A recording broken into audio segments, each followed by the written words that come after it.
الحمدللہ اللہ تعالیٰ نے بتایا ہے کہ آدم کی تخلیق سے، یعنی جب اللہ تعالیٰ نے آدم کو بنایا تو آدم کو بنانے سے اس کی جو اسکیم دنیا میں برپا ہوئی ہے، ابلیس نے پہلے دن ہی سے اس کے خلاف اعلان جنگ کر رکھا ہے۔ یعنی اللہ کی اسکیم کیا ہے اس دنیا میں؟ سورہ بقرہ میں وہ حصہ پڑھا ہے جس میں اللہ تعالیٰ یہ کہتے ہیں کہ جب میں نے آدم و حوا کو دنیا میں بھیجا تو ایک طرف تو آدم و حوا دونوں میں انسان کی حیثیت سے میں نے خیر و شر کے دائیات الہام کر دیا، فَأَلْهَمَهَا فُجُورَهَا وَتَقْوَاهَا، یعنی برائی کے میلانات بھی ہیں، اچھائی کے میلانات بھی ہیں، خیر کا شعور بھی ہے، شر کا شعور بھی ہے، خیر و شر میں سے خیر کے خیر ہونے اور شر کے شر ہونے کا احساس بھی ہے۔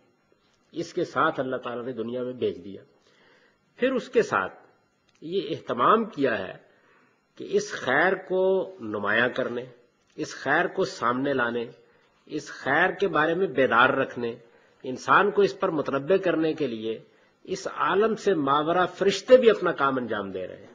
یعنی وہ ترغیبات دیتے رہتے ہیں بندہ مومن کو خیر کی طرف، اور ظاہر کی دنیا میں انبیاء علیہ السلام صالحین ہیں، مصلحین ہیں، یعنی اللہ تعالیٰ کی طرف سے جب انسان کے اندر خیر و شر کا شعور ودیت کیا گیا تو خیر کی طرف ترغیب کے لیے بھی بہت سے اسباب پیدا کیے گئے، اور اس کے بالکل بالمقابل شر کی طرف ترغیب کے لیے بھی اللہ تعالیٰ نے شیطان کو مہلت دے دی۔ یہ بتایا ہے کہ کس طریقے سے ابلیس نے استکبار اختیار کیا، اور پھر اس کے بعد اللہ تعالیٰ نے کہا کہ اب تم دونوں دنیا میں جاؤ، ایک جنگ ہے جو تمہارے درمیان برپا کر دی گئی ہے۔ ایک طرف آدم اور اس کی ذریت ہے جن کو خیر کو اختیار کر کے جنت کی بادشاہی حاصل کرنی ہے، دوسری طرف ابلیس اور اس کی ذریت ہے جنہوں نے یہ اعلان کر رکھا ہوا ہے کہ ہم یہ بادشاہی تمہیں نہیں لینے دیں گے۔ تو اصل میں دنیا کیا ہے؟ یہ اس جنگ کا میدان ہے، یہ ہے ساری کی ساری جو دنیا میں صورتحال انسان کو درپیش ہے۔ خیر و شر کے میلانات کے ساتھ انسان دنیا میں بھیج دیا گیا ہے۔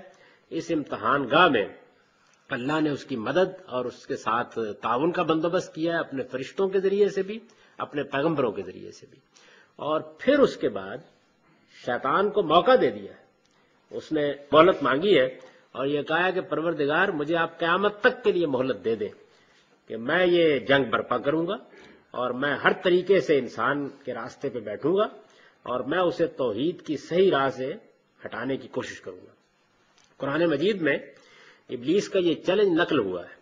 اللہ تعالیٰ نے بتایا کہ آدم کی تخلیق سے اس کی جو اسکیم دنیا میں برپا ہوئی ہے، ابلیس نے پہلے دن ہی سے اس کے خلاف اعلان جنگ کر رکھا ہے۔ یہ جو اعلان جنگ ہے اسے قرآن مجید نے سورہ اعراف میں بیان کیا ہے۔ سورہ اعراف قرآن کی 7ویں سورہ ہے اور اس کی 16ویں 17ویں آیت میں یہ فرمایا ہے، قال فبما اغويتني لاقعدن لهم صراطك المستقيم ثم لآتينهم من بين أيديهم ومن خلفهم وعن أيمانهم وعن شمائلهم ولا تجد أكثرهم شاكرين۔ اب ذرا دیکھیے کہ کس شان سے اس نے چیلنج دیا ہے۔ بولا اچھا تو چونکہ تو نے مجھے گمراہی میں مبتلا کیا ہے۔ ابلیس کا دعویٰ یہ ہے کہ میرے لیے ایسے حالات پیدا کیے گئے جس کے بعد میں اس گمراہی میں مبتلا ہوا۔ تو جب اس نے اس گمراہی کا ارتکاب کیا تو اللہ تعالیٰ کہتے ہیں کہ مجھے اس نے یہ کہا، اپنے بارے میں کہتے ہیں کہ مجھے اس نے یہ کہا کہ اچھا تو چونکہ تو نے مجھے گمراہی میں مبتلا کیا ہے اس لیے میں بھی اب تیری سیدھی راہ پر ان کی گھات لگا کر بیٹھوں گا، پھر آگے اور پیچھے اور دائیں اور بائیں سے ان پر طاقت کروں گا، حملہ آور ہوں گا، اور میرا چیلنج ہے کہ تو ان میں سے اکثر کو اپنا شکر گزار نہ پائے گا۔ یہ اصل میں ابلیس کا چیلنج ہے جس کے ساتھ اس دنیا میں خیر و شر کی یہ کشمکش برپا ہے۔ قرآن نے اس کو نقل کیا، تو اس سے اندازہ کر لینا چاہیے کہ یہ کیسی جنگ ہے۔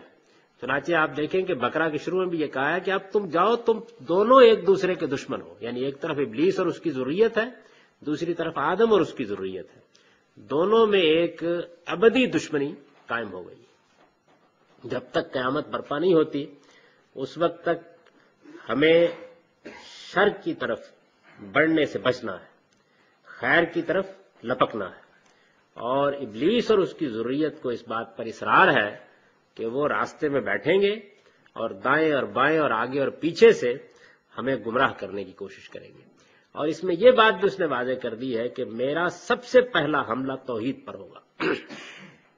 قرآن کا بیان ہے کہ ابلیس کا یہ چیلنج قبول کر لیا گیا، یعنی اللہ تعالیٰ نے اپنے بندوں پر اعتماد کر کے یہ چیلنج قبول کر لیا، اور اللہ کے بندے اب قیامت تک کے لیے اپنے اس ازلی دشمن اور اس کی ضروریت کے ساتھ برسر جنگ ہیں۔ یعنی یوں سمجھ لیجئے کہ اگر اس پوری دنیا کی اسکیم کو دو لفظوں میں بیان کیا جائے تو وہ یہ ہے جس کو قرآن نے بیان کر دیا کہ ایک خیر و شر کی کشمکش برپا کی گئی ہے، ایک جنگ کا میدان ہے جس میں انسانوں کو اتار دیا گیا ہے، اس میں ایک طرف آدم اور اس کی ضروریت ہے اور دوسری طرف ابلیس اور اس کی ضروریت، وہ پوری قوت کے ساتھ حملہ آور ہے۔ یہی اس دنیا کی آزمائش ہے جس میں کامیابی اور ناکامی پر ہمارے ابدی مستقبل کا انحصار ہے۔ یعنی جو ابدی مستقبل ہے وہ کیا ہے؟ وہ جو مرنے کے بعد سامنے آ جائے گا، یعنی جہاں ہمیشہ کی جنت یا ہمیشہ کی جہنم۔ تو ارشاد فرمایا ہے کہ یہ اصل میں وہ چیز ہے جس کے لیے تم کو کھڑے ہونا ہے۔ اپنا جان و مال ہم اسی جنگ کے لیے اللہ کی نظر کرتے ہیں، یعنی اللہ تعالیٰ کو اس جنگ میں جان بھی چاہیے، مال بھی چاہیے، مواقع الگ الگ ہیں۔ یعنی ابلیس کیا کہے گا؟ دوسری جگہ بیان کیا نا کہ وہ یہ کہے گا کہ دیکھو خدا کی راہ میں پیسہ خرچ نہ کرنا، قرآن میں نقل ہوا ہے اس کا یہ قول، دیکھو خدا کی راہ میں روپیہ خرچ نہ کرنا، غریبوں اور مسکینوں پر خرچ نہ کرنا، تم مفلس ہو جاؤ گے۔ اور اللہ تعالیٰ کہتے ہیں کہ میں تم کو جنت کی دعوت دیتا ہوں کہ تم اپنا روپیہ ان غریبوں کی امانت سمجھ کر، ان کا حق سمجھ کر خرچ کرو ان کے اوپر، اور اس کے نتیجے میں تم سے کشادگی کا وعدہ کرتا ہوں۔ یعنی یہ ایک مثال ہے۔ تو گویا مال اللہ تعالیٰ کہتے ہیں کہ وہ غریبوں اور مسکینوں کی طرف جانا چاہیے، یہی امتحان ہے تمہارا۔ جو کچھ تمہارے پاس زیادہ ہے تمہاری اپنی ضروریات سے، وہ اصل میں ایک امانت ہے جس کے تم امین بنائے گئے ہو، اور دوسری طرف شیطان یعدکم الفقر، وہ کہتا ہے کہ محتاج ہو جاؤ گے، یہ کام نہ کرنا۔ تو یہ کشمکش برپا ہو گئی۔ اب اس جنگ میں خدا مال مانگ رہا ہے، وہ دینے نہیں دے رہا۔ تو ہم اگر اپنا مال خدا کی نظر کر چکے ہیں تو پھر اس جنگ میں شکست نہیں کھائیں گے۔ یعنی اگر ہمارے اوپر یہ حقیقت واضح ہے کہ ہم تو اپنا مال ہی نہیں سمجھتے، بلکہ یہ تو خدا کی نظر ہے، اور خدا کہتا ہے کہ اگر یہ غریبوں کے پاس جانا چاہیے، مسکینوں کے پاس جانا چاہیے، یہ ضرورت مندوں کے پاس جانا چاہیے، یہ حاجت مندوں کے پاس جانا چاہیے، تو پھر ہم شیطان کی ترغیب پر اپنا ہاتھ نہیں روکیں گے۔ یہ ہوگا نا اس کا نتیجہ۔ اسی طریقے سے ظلم اور عدوان کے خلاف جب آدمی میدان میں اترتا ہے اور اللہ تعالیٰ یہ مطالبہ کرتے ہیں کہ اس موقع پر تم اپنی جان دے کر مظلوم کی مدد کرو، تو وہ یہی کہتا ہے کہ آخر تمہیں کیا مصیبت پڑی ہوئی ہے اس کی، تم کیوں اس میدان میں اتر رہے ہو؟ تو یہ ساری خیر و شر کی جتنی کشمکش ہے، یہ اس کے آخری مقامات ہیں۔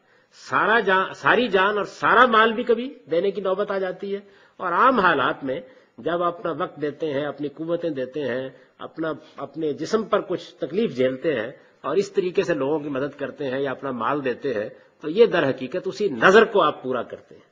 اور اگر آپ دیکھیے تو جو کچھ بھی مطالبات ہم سے کیے جاتے ہیں حق کے لیے، خیر کے لیے، باطل کے خلاف جدوجہد کے لیے، وہ سب یہی مطالبات ہے۔ یہ جان کا مطالبہ ہوگا یا مال کا مطالبہ ہوگا۔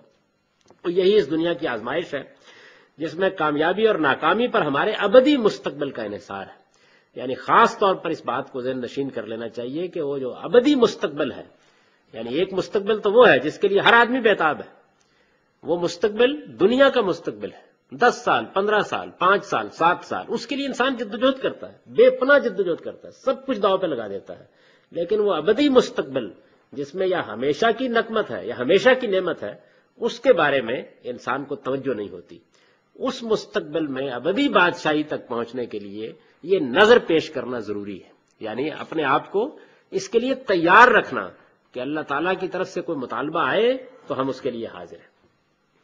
اپنا جان و مال ہم اسی جنگ کے لیے اللہ کی نظر کرتے ہیں۔ یعنی اب یہ مقصد گویا واضح کر دیا قرآن مجید نے کہ میں نے جان و مال کیوں خریدے، یعنی کیوں تم سے میں نے جنت کے عوض جان و مال کا مطالبہ کیا ہے، اس لیے کہ اس دنیا میں جس کشمکش میں تم کو ڈالا گیا ہے اس میں کہیں جان دینا پڑے گی، کہیں مال دینا پڑے گا، اسی کے صلے میں جنت ملے گی، تو یہ میں نے خرید لیے ہیں۔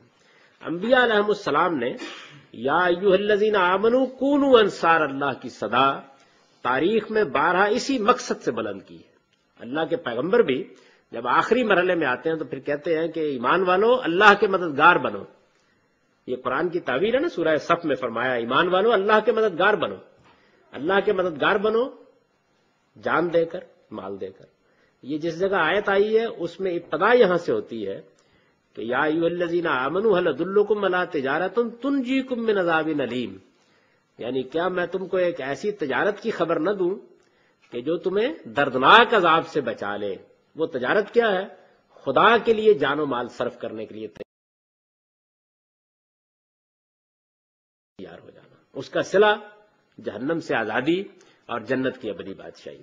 تو پیغمبر جب اس کے لیے بلاتے ہیں تو یہ کہتے ہیں اللہ کے مددگار بنو، یعنی اللہ تعالیٰ کو شیطان کے خلاف اس جنگ میں انسانوں کی یہ مدد چاہیے، یہ نہیں کہ اللہ کسی مدد کا محتاج ہے۔ اس نے جو اسکیم بنائی ہے اس میں انسانوں ہی کو اس جنگ میں مدد کرنی ہے، تو اس وجہ سے اس کو نصرت الہی سے تعبیر کیا جاتا ہے، اللہ کی مدد کے لیے برسر جنگ ہو جانا۔ یعنی شیطان نے جو چیلنج خدا کو دیا ہے اس میں شیطان کو ناکام کرنے کے لیے اپنے آپ کو اللہ کے لشکر میں سپاہی کے طور پر پیش کر دینا، یہ نصرت دین ہے، نصرت الہی ہے۔ تو اس کی صدا تاریخ میں بارہا اسی مقصد سے بلند کی ہے۔ ابلیس کے خلاف یہ جو جنگ ہے یہ برپا ہے، شب و روز برپا ہے، دن رات برپا ہے، اس وقت بھی برپا ہے۔ ہماری پوری زندگی اصل میں اسی میدان جنگ میں ہے، یعنی جب ہم شعور کی عمر کو پہنچتے ہیں تو یہ جنگ برپا ہو جاتی ہے۔ ایک طرف شیطان اور اس کی قوتیں ہیں، دوسری طرف اللہ تعالیٰ کی یہ دعوت ہے، اور اللہ تعالیٰ یہ کہہ رہے ہیں کہ تم اپنے جان و مال پیش کرو، میری مدد کرو، تاکہ شیطان کو شکست ہو اور میں قیامت کے دن یہ کہہ سکوں کہ میری اسکیم بالکل درست تھی، میں نے جو انسان بنائے تھے انہوں نے اس آزمائش میں پورے اتر کر جنت کی ابدی بادشاہی حاصل کر لی۔ اس سے بڑی اللہ تعالیٰ کے لیے کوئی بات نہیں ہو سکتی۔ وہاں بھی یہی کہا ہے، جب فرشتوں نے یہ کہا کہ پروردگار یہ تو خون بہائے گا اور شیطان کامیاب ہوگا اس کو گمراہ کرنے میں، تو یہ فرمایا کہ انی عالم ما لا تعلمون، یعنی بڑے اعتماد سے اللہ تعالیٰ نے فرمایا کہ نہیں میں جانتا ہوں میرے کچھ بندے کامیاب بھی ہو جائیں گے، وہ اتریں گے اس میدان میں اور کامیاب ہوں گے، اور اسی کو اللہ تعالیٰ ایک بڑی کامیابی، بڑی بشارت، فوز عظیم کہتے ہیں۔ تو اب یہ جو جنگ برپا ہے اس دنیا کے اندر، جس جنگ میں ہم مصروف ہیں، اس جنگ کا شعور اور احساس یہ اسلام ہے۔ اسلام کیا ہے؟ وہ اصل میں اس بات کا احساس ہے کہ میں اس جنگ میں اپنے جان و مال اللہ کی نظر کر چکا ہوں، یہ احساس ہے۔ اس کی یاد دہانی کے لیے جس طریقے سے نماز کے بارے میں کہا ہے نا کہ وہ خدا کو یاد دلاتی رہتی ہے، جب ہم رکوع و سجود کرتے ہیں تو گویا ہمیں اس بات کی یاد دہانی ہوتی رہتی ہے کہ ہمارا ایک پروردگار ہے۔ تو حج اور عمرہ اصل میں اس جنگ کو یاد دلاتے رہتے ہیں کہ یہ جنگ برپا ہے، اس جنگ میں تم مصروف ہو۔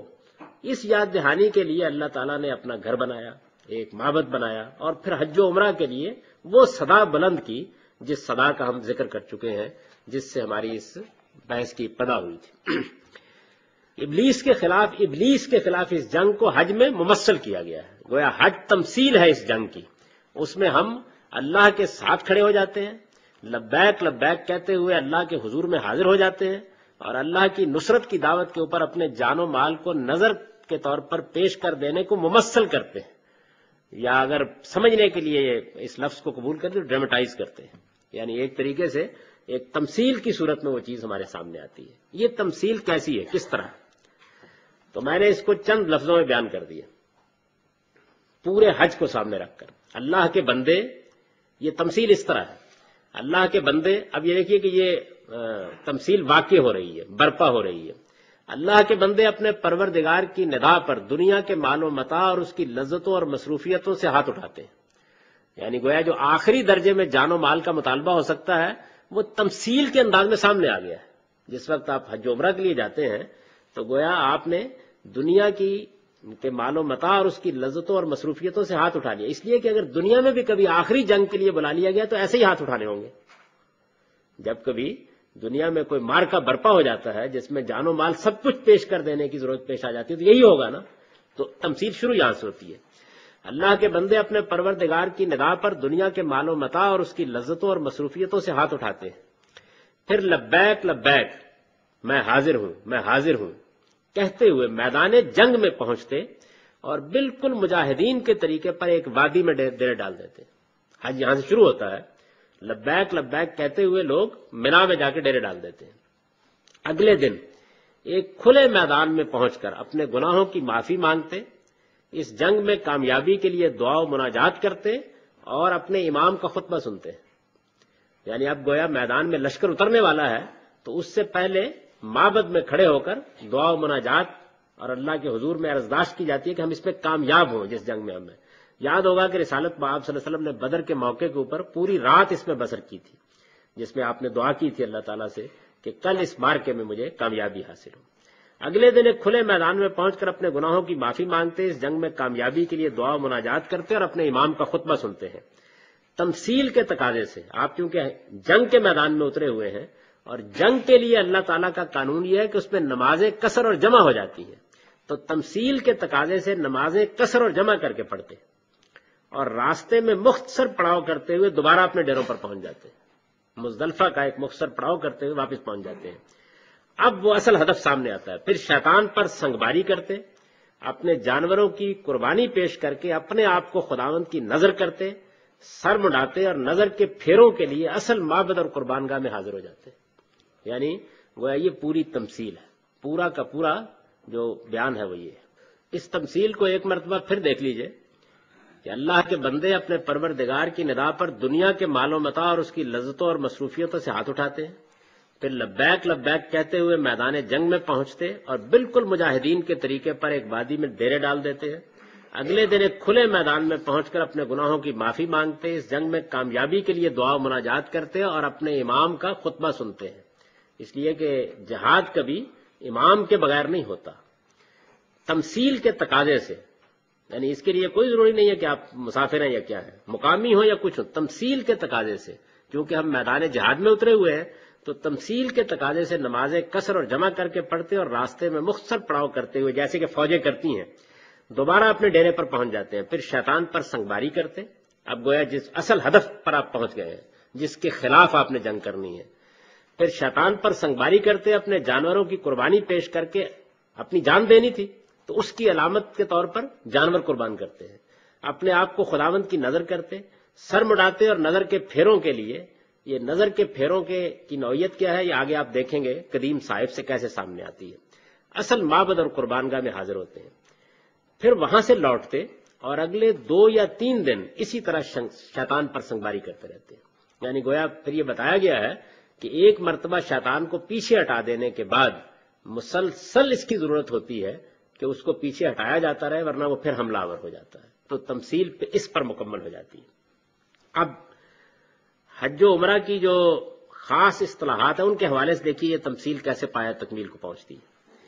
اس لحاظ سے دیکھیے تو حج و عمرہ میں احرام، سب سے پہلے احرام باندھا جاتا ہے، اس لحاظ سے دیکھیے تو حج و عمرہ میں احرام اس بات کی علامت ہے کہ بندہ مومن نے دنیا کی لذتوں، مصروفیتوں اور مرغوبات سے ہاتھ اٹھا لیا ہے اور 2 انسلی چادروں سے اپنا بدن ڈھانپ کر وہ برہنہ سر اور کسی حد تک برہنہ پا، بالکل راہبوں کی صورت بنائے ہوئے اپنے پروردگار کے حضور میں پہنچنے کے لیے گھر سے نکل کھڑا ہوا ہے۔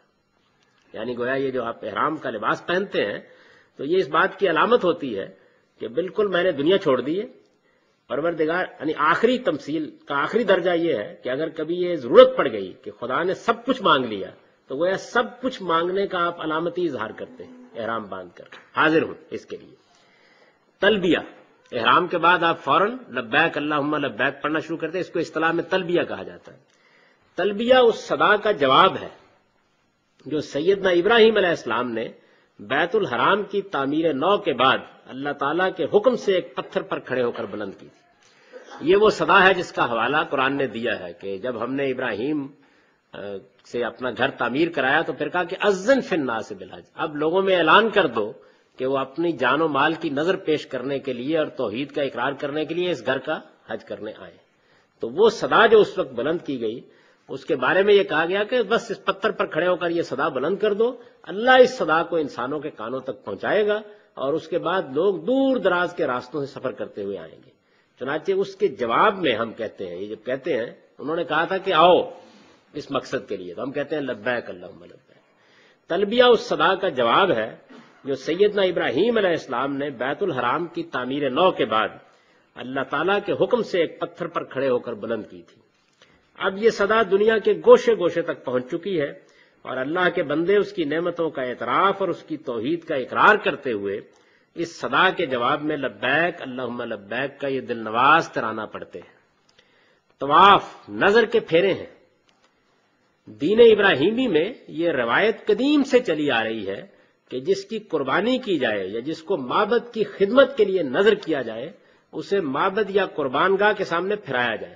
آپ نے دیکھا ہوگا کہ یہ ہمارے یہاں ہندو مت میں بھی یہ پرانی تعبیر موجود ہے، جب نذر کیا جاتا ہے تو ایک طرح سے پھیرے سے دیے جاتے ہیں، اسی سے نکاح کے پھیرے ہیں جو ان کے ہاں ایک روایت بن گئی، یہ بڑی قدیم روایت ہے کہ جس کو نذر کیا جائے گا اس کو پھیرے دیا جائے گا۔ آپ نے دیکھا ہوگا کبھی کبھی ہماری خواتین بعض اوہام کی وجہ سے نظر اتارتی ہیں تو اس وقت بھی اس طریقے سے پھیرے سے دیتی ہیں، تو یہ بڑی قدیم روایت ہے۔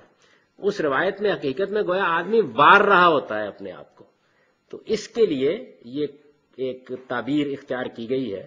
علامت ہے، چونکہ آپ نے علامتی لحاظ سے ایک چیز کو اپنے ذہن میں تازہ رکھنا ہے تو اس کی یاد تازہ رکھنے کے لیے طواف کیا ہے؟ نظر کے پھیرے ہیں۔ دین ابراہیمی میں یہ روایت قدیم سے چلی آ رہی ہے کہ جس کی قربانی کی جائے یا جس کو معبد کی خدمت کے لیے نذر کیا جائے اسے معبد یا قربان گاہ کے سامنے پھرایا جائے۔ تورات کے مترجموں نے اسی بات کو جگہ جگہ ہلانے کی قربانی اور خداوند کے آگے گزراننے سے تعبیر کیا ہے۔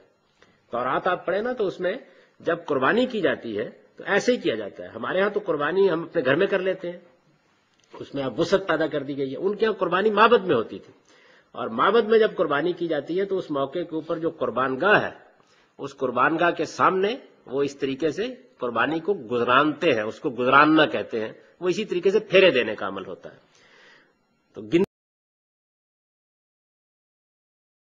تو گنتی میں جو تورات کی کتاب ہے اس میں دیکھیے کہا گیا اور تو لاویوں کو خداوند کے آگے لا، یعنی یہ وہ لوگ ہیں کہ جو مذہبی رسوم ادا کراتے تھے بنی اسرائیل سے، اور بنی اسرائیل اپنے ہاتھ ان پر رکھیں اور ہارون لاویوں کو بنی اسرائیل کی طرف سے ہلانے کی قربانی کی طرح خداوند کے آگے گزرانے۔ یعنی جس وقت یہ قربانی دی جاتی تھی تو جو جانور ہیں وہ بعد میں قربان کیے جائیں گے، پہلے جو لوگ اس موقع کے اوپر تمثیل میں حاضر ہیں ان کو آگے سے گزارا جاتا تھا، تب وہ خداوند کی خدمت کے لیے مخصوص ہوں گے۔ یعنی جب بنی لاوی میں سے کسی نوجوان کو معبد کی خدمت کے لیے نذر کیا جاتا تھا تو بالکل قربانی کے طریقے کے اوپر اس کو آگے سے گزارا جاتا تھا بار بار۔ تب لاوی اپنے ہاتھ دونوں بیلوں کے سروں پر رکھیں، تب تو ان میں سے ایک کو خطا کی قربانی کے لیے اور دوسرے کو خداوند کی سوختنی قربانی کے لیے لاویوں کے کفارے کے لیے گزران، وہاں بھی یہی لفظ استعمال کیا۔ اور تو لاویوں کو ہارون اور اس کے بیٹوں کے سامنے کھڑا کر اور خداوند کی ہلانے کی قربانی کی طرح ان کو گزران، کیونکہ وہ بنی اسرائیل کے درمیان سے مجھے نظر کر دیے گئے۔ گویا بنی اسرائیل میں سے بنی لاوی خدا کی نظر تھے، خدا کی نظر تھے، اس کا مطلب یہ ہے کہ وہ اللہ تعالیٰ کے معبد کی خدمت کرتے تھے۔ تو اس مقصد کے لیے جب انہیں خاص کیا جاتا تھا، کوئی بھی ان میں سے نوجوان خاص کیا جاتا تو پھر اسی طریقے سے اس کو گزارا جاتا۔ میں نے بنی اسرائیل کے سب پہلوٹوں کے بدلے جو رحم کے کھولنے والے ہیں ان کو اپنے لیے لیا ہے۔ گویا یوں سمجھ لیجئے کہ یہ اللہ تعالیٰ کی طرف سے قربانی میں قبول کیے گئے تھے۔ بنی لاوی ایک قبیلے کو اللہ نے خاص کر لیا تھا اپنے لیے کہ یہ میری خدمت انجام دیں گے۔ بائبل کے عربی ترجمے میں اس کے لیے ترددہم للرب یا امام الرب کی تعبیر اختیار کی گئی ہے، جس سے یہ مفہوم بالکل واضح ہو جاتا ہے۔ یعنی یہ قدیم بنی اسرائیل کی روایت ہے کہ جب قربانی کی جائے گی یا خدمت کی نذر کیا جائے گا کسی کو تو اسی طریقے سے پھرایا جائے گا اس کو قربان گاہ کے سامنے۔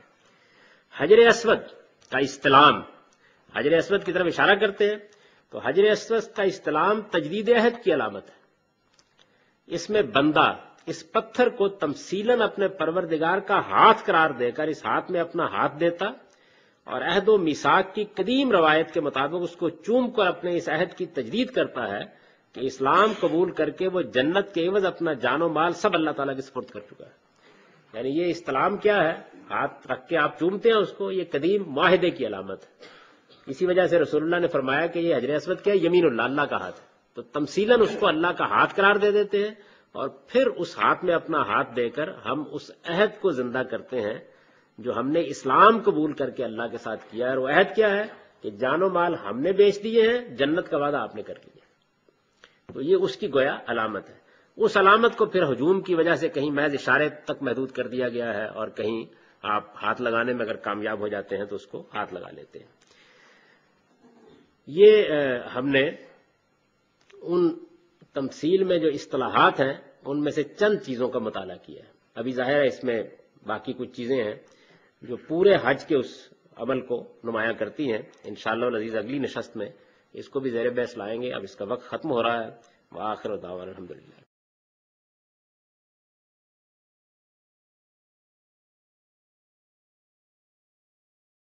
بہت اچھا سوال آپ نے کیا. دیکھیے بات یہ ہے کہ اس سے پہلے کہ میں آپ کے سوال کا جواب دوں، ایک دو باتیں تمہیداً عرض کر دوں کہ انسان کی اصلی ضرورت یہ ہے کہ اس کو حقائق یاد رہیں، اور حقائق کی یاد دہانی کے لیے تمثیل سے زیادہ بہتر کوئی چیز نہیں. یعنی آپ یہ دیکھیے، آپ کے یہ جھنڈے، آپ کے ترانے، یہ کیا چیزیں ہیں؟ سیلوٹ کرتے ہیں نا آپ اپنے جھنڈے کو، یہ کس چیز کی علامت ہے؟ اصل میں قومی جذبات کو قائم اور باقی رکھنے کے لیے انسان کی نفسیاتی ضرورت یہ ہے کہ اس کو تمثیل کے انداز میں اس کو بار بار یاد دلایا جائے. تو یہ میں آپ کا شکر گزار ہوں کہ آپ نے اس بات کو تو سمجھ لیا. تمثیل کوئی بری چیز نہیں ہے. کس چیز کی تمثیل؟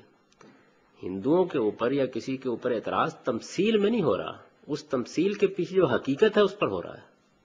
یہاں تو حقیقت یہ ہے کہ ہم کہہ رہے ہیں کہ ہم نے خدا کے ساتھ ایک عہد باندھا تھا، اس کی تمثیل میں ہم حجر اسود کے ساتھ ہاتھ لگا کر اپنے عہد کو زندہ کر رہے ہیں. وہ تو ایک حقیقت ہے، وہ عہد ہم نے باندھا ہے، خدا کے ہاتھ میں ہاتھ دیا ہے، اس ہاتھ کو خود اللہ تعالیٰ نے بیعت سے تعبیر کیا ہے. وہ جو حقیقت پیچھے بیان کر رہے ہیں وہ افطرا ہے. یعنی اعتراض اس پر نہیں ہے کہ انہوں نے اس کو ایک پتھر کی مورتی میں ڈال لیا ہے. کس چیز کو ڈالا ہے؟ پتھر کی مورتی میں. جو حقیقت اس کے پیچھے ہے وہ ایک معبود کا تصور ہے، وہ معبود کا تصور باطل ہے، اس کی کوئی حقیقت نہیں. اس لیے قرآن نے اس پر جو تبصرہ کیا ہے وہ یہ ہے کہ الا اسماء سمیتموہا، یہ تو محض نام ہے، ان کے پیچھے حقیقت کوئی نہیں ہے. تو تمثیل کوئی بری چیز نہیں. تمثیل کے ذریعے سے تو اصل میں آپ یاد دہانی قائم کرتے ہیں، آپ لوگوں کو زندہ رکھتے ہیں، قائم رکھتے ہیں. یہ ایک جھنڈے کا کیا ہوتا ہے؟ ایک کپڑے کا پھریرا ہے، لہرا رہا ہوتا ہے. کیا چیز ہوتی ہے؟ کوئی چیز نہیں ہوتی نا اس میں. لیکن آپ سیلوٹ کرتے ہیں، اس کو کھڑے ہوتے ہیں. آپ ترانہ پڑھتے ہیں اپنے ملک کا، چند بول ہیں، کیا چیز ہے؟ کھڑے ہو جاتے ہیں اس کے احترام میں. تو یہ آداب کیوں مقرر کیے گئے ہیں؟ تاکہ یاد دہانی رہے. یہ بری چیز نہیں ہے. وہ کس چیز کا بت بنا رہے ہیں؟ کیا چیز ہے جو ہے اس کے پیچھے کوئی تصور ہوگا نا. وہ حقیقت کیا ہے؟ وہ حقیقت مشرکانہ ہے. یعنی مشرکانہ تصورات کو لوگوں نے تمثیل کے انداز میں بتوں کی صورت دے لی. اس کو کنڈیم کیا اسلام نے. حقائق کو تمثیل میں بیان کریں، بتائیں کس کو کرنا ہے. تو آپ دیکھیں نا خود بیت اللہ کیا ہے؟ ہم کہتے ہیں خدا کا گھر. خدا تو کہیں نہیں رہتا. وہ اصل میں اللہ تعالیٰ کے ساتھ ہمارے تعلق کے لیے ہمیں ایک مرکز محسوس چاہیے. اسی چیز کو نہ سمجھنے کی وجہ سے لوگ بعض اوقات اس مصیبت میں پھنس جاتے ہیں جب وہ اعتراض کرتے ہیں کہ تم بھی تو بیت اللہ میں جاتے ہو. بھائی مسئلہ اس کا تو نہیں ہے کہ آپ نے مورتی بنائی ہے، مسئلہ کس کی بنائی ہے. یعنی میں اس کو سمجھانے کے لیے آپ سے عرض کر رہا ہوں کہ ایک محسوس حقیقت کو وطن کے لیے، قوم کے لیے، مذہب کے لیے لازمن. نماز بھی کچھ نہیں ہے. یعنی کیا چیز ہے؟ آپ زمین سجدے پہ سر رکھ رہے ہوتے ہیں، زمین پہ رکھ رہے ہوتے ہیں سر، تو اپنے ذہن میں تصور لا رہے ہوتے ہیں ایک تمثیلی انداز میں کہ میں خدا کے سامنے سجدہ ریز ہو رہا ہوں. یعنی وہ اس کو ہاتھ قرار دے رہے ہیں. یہاں خود جس کے سامنے جس کے پاؤں میں سر رکھ رہے ہیں وہاں کچھ بھی نہیں ہے، لیکن آپ نے ذہنی تصور قائم کیا ہوا ہے. وہ ذہنی تصور خدا کے لیے ہے تو توحید ہے، اور وہ ذہنی تصورات خدا کے سوا کسی کے لیے ہیں تو شرک ہے. اصل چیز یہ ہے. آپ بعض اوقات قبر سے لپٹ جاتے ہیں، بعض اوقات آپ کی طبیعت کے اوپر اس طرح کا اثر ہوتا ہے جا کے. تو کیا چیز ہے قبر؟ کیا چیز؟ آپ جانتے ہیں کہ اندر کچھ بھی نہیں ہے. یہ اصل میں اس کا تمثیلی اظہار ہے، قائم رکھا ہوا ہے آپ نے، کوئی گناہ نہیں ہے. آپ یہ کہیں کہ اس قبر کے اندر جو اماں سوئی ہوئی ہے بیٹا مجھے وہ دے گی، تو یہ ہے اصل مصیبت. شرک یہاں سے پیدا ہوتا ہے. تو اس کو اچھی طرح سمجھ لینا چاہیے، اس کے بعد کبھی کوئی تردد نہیں پیدا ہوگا. وہ اصل حقیقت غلط ہے.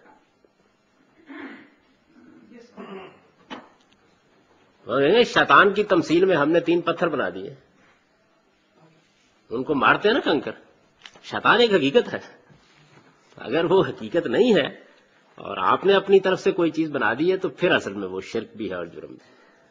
آپ کی کتاب قانون عبادات میں آپ نے حج کے باب میں یہ لکھا ہے کہ صفا اور مروہ کی صحیح عمرے کا ضروری جزو یا حصہ نہیں ہے. یہ چیز آپ نے لا جناح علیہ یہ طوف بہما سے لی ہے، حالانکہ یہ حضور نبی صلی اللہ علیہ وسلم کے عمل تواتر سے ثابت ہے اور صحیح کو عمرے اور حج کا لازمی جز قرار دیا گیا ہے. یہ آیت تو اس وقت نازل ہوئی تھی جب مسلمانوں نے فتح مکہ سے پہلے عمرہ کیا تھا.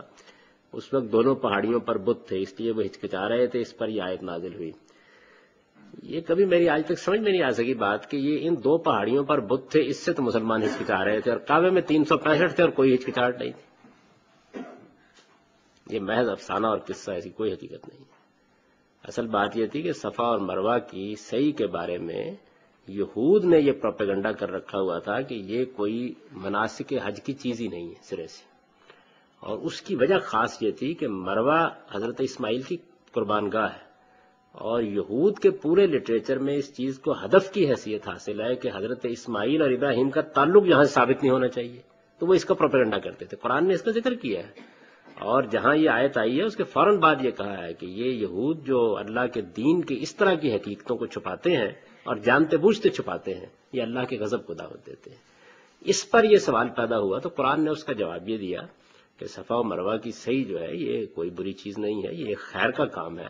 جو آدمی بھی حج و عمرہ کے لیے آئے وہ اگر اپنی طرف سے کوئی خیر کا کام کرتا ہے تو بالکل ٹھیک کرتا ہے۔ تو یہ وہ من تطوع خیرا فإن اللہ شاکر علیم کے الفاظ بالکل واضح ہیں کہ یہ ایک نفل عبادت ہے۔ حضور نے یہ نفل عبادت کی ہے، ایسے ہی جیسے آپ نے بڑی باقاعدگی کے ساتھ فجر کی 2 رکعتیں پڑھی فرضوں سے پہلے، تو وہ فجر کی 2 رکعتیں آپ کے مسلسل پڑھنے کے باوجود بھی نفل ہی رہی ہیں، فرض نہیں ہو گئی۔ تو یہ صحیح بھی نفل ہی ہے، اگرچہ حضور سے تواتر کے ساتھ ثابت ہے اور بڑی اچھی عبادت ہے، کریں، لیکن یہ کہ یہ عمرے کا لازمی یا حج کا لازمی رکن نہیں ہے۔ اسی وجہ سے لوگوں کو مسئلہ پیدا ہوا ہے کہ جو واپسی حج کے بعد ہوئی ہے اس میں حضور نے صحیح نہیں کی، تو انہوں نے یہ خیال کر لیا کہ شاید پہلے عمرے والی صحیح کو آپ نے کافی سمجھا ہے، حالانکہ آپ نے اپنے عمل سے یہ بتا دیا پہلے کر کے اور بعد میں نہ کر کے کہ یہ نفل عبادت ہے، چاہیں تو کر لیں اور چاہیں تو نہ کریں۔